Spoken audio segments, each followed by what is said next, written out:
उस रिपोर्ट में जो 70,000 करोड़ के घोटाले की बात कही गई है, उसको अब आप सब से अनुरोध है कि थोड़ी तवज्जो दें, उसके आगे पीछे की कुछ जानकारियां लें और हमें भी दें। वैसे तो पेपर में बहुत कुछ आ चुका है, जैसे कि जो हाईवे बने उसमें जिन किसानों को मुआवजा देना था, सुना कि हजार करोड़ तक के पैसे अभी तक किसानों को नहीं दिए गए हैं, 6 साल निकल गए। तो ये तो कुछ जो चीजें सामने हैं उसके उदाहरण हैं। मैं रिक्वेस्ट करता हूं किशोर कुमार जी से कि वो आपके सामने अपनी बात रखें और वो चीजें आपके सामने प्रस्तुत करें जिसके लिए हमने आपको यहाँ आज बुलाया है। बहुत बहुत धन्यवाद। धन्यवाद अध्यक्ष जी। आप सभी लोगों का हम शुक्रिया करते हैं कि आप सब लोग अपना महत्वपूर्ण समय दिए हैं कि जनसुराज जो भी भ्रष्टाचार के मामले या अन्य मामले में शिकायत लाता है वो तथ्य के आधार पर और जो कागजात है उसके आधार पर ये आरोप लगाता है। प्रशांत किशोर जी का चौथा जो उद्भेदन हुआ, खासकर राज्य के भ्रष्टतम मंत्री अशोक चौधरी, मंगल पांडे, दिलीप जायसवाल जो भारतीय जनता पार्टी के नेता हैं, और राज्य के उप मुख्यमंत्री श्री सम्राट चौधरी पर वो तथ्यों के आधार पर बिल्कुल वो आरोप था।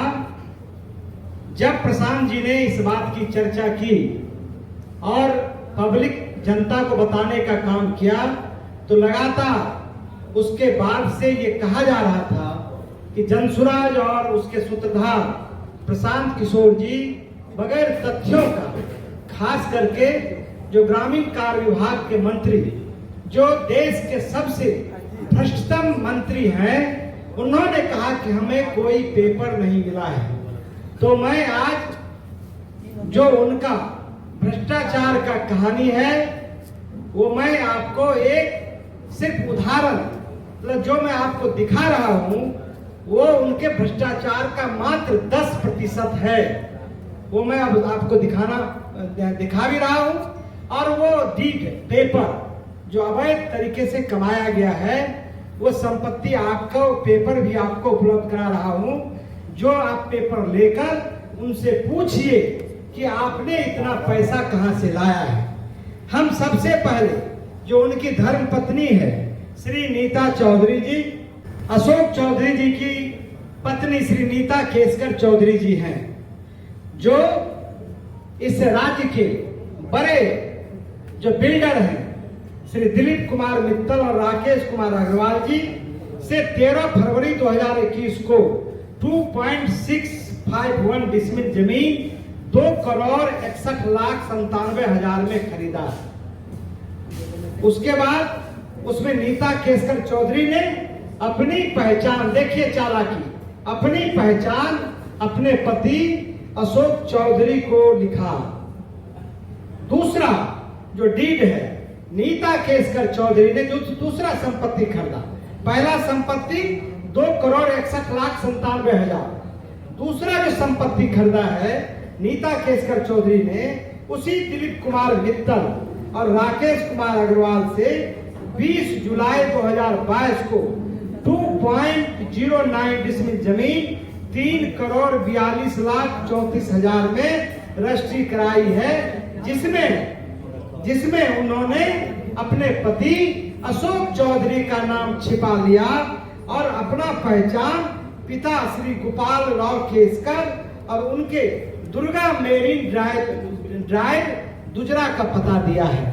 आप समझ सकते हैं कि ये कुल संपत्ति 6.08 करोड़ का है और उसमें 10% रजिस्ट्री शुल्क लगा है।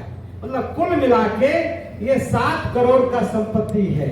एक में वो पता लिखता है अपने पति के बारे में, उसके निवास के बारे में, दूसरे में वो पता लिखता है अपने पिता के बारे में और पिता के एड्रेस पर वो लिखता है। ये बिल्कुल जालसाजी है, ये धोखा है और ये बड़ा गबन है। हम आपको उसका रजिस्ट्री सीधे तौर से उपलब्ध कराते हैं, जो आप लोग भी इसको देख लीजिए। ये आपको एक डीड है और दूसरा डीड आपको ये है। डीड नंबर आपको 2939 एक है और दूसरा डीड नंबर आपको 10,846 है। ये